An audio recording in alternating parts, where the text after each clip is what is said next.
Alien Queen meets Humanthe. Alien Queen had ruled her world for many years.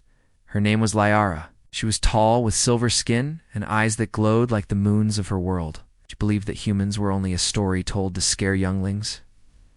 Her empire, they called humans, ghosts of the stars, for none had ever seen one. Only stories remained of great wars. Long ago night, her sensors found something drifting beyond her world. It was small, weak, and old. Her ships pulled it in, and when they opened the metal shell, they found a human woman. She was unconscious. Her hair was dark and tangled, her skin pale and marked. With old scars, she looked fragile, but there was something deep in her calm face that made even Liara stop and look. Longer than she meant, Tohan, the human, woke. She said her name was Claire.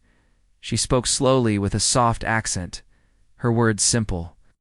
Her eyes sharp. Liara asked her how she came so far across the void.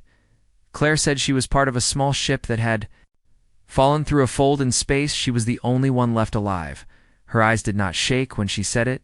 She did not look afraid. She looked ready for more. Liara had her brought to the inner palace, where scientists studied her body and her strange tools, they said. Her heart was slower, her bones dense, her blood full of tiny machines. The alien queen watched as Claire stood still during every test, not moving, not flinching. Liara wondered if humans were made from fire and stone. After some days, Liara spoke to her again. She asked why humans fought so many wars. Claire said it was because humans always reach for the stars, even when the stars burn them. She said her people never stop trying because hope is the only thing stronger than fear. Liara did not understand, but she felt the weight of those words in her chest soon. Whispers ran through the court. Some said the human was dangerous. Some said she was a symbol of the old wars. Liara kept her close against all advice. She felt that there was something the stars had sent her to learn one night. She took Claire to see the great flame of the world core. It was bright and silent. Liara said, "This is the heart of our world. It burns." Forver Claire looked at the flame and said, "On Earth, we have fire too, but ours dies unless we feed it. Maybe that is the difference between us. We know that every flame can end, so we fight to keep it alive." Liara watched her and thought that maybe this was why humans survived when others fell.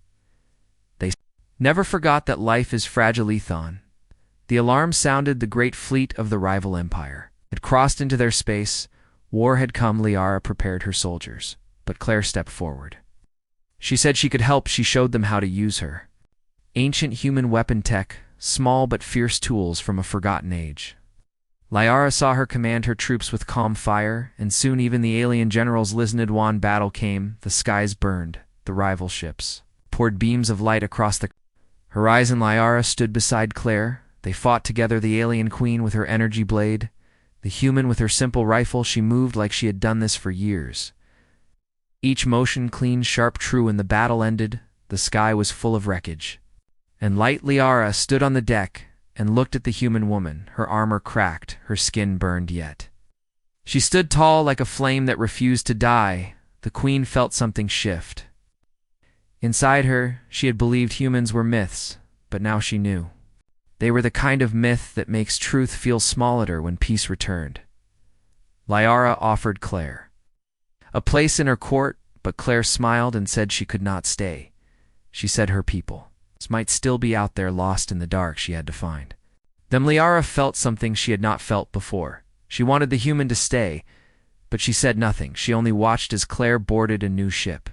Built by alien hands, powered by human will, ship rose slowly through the silver clouds and vanished into the stars. The queen stood there long after it was gone.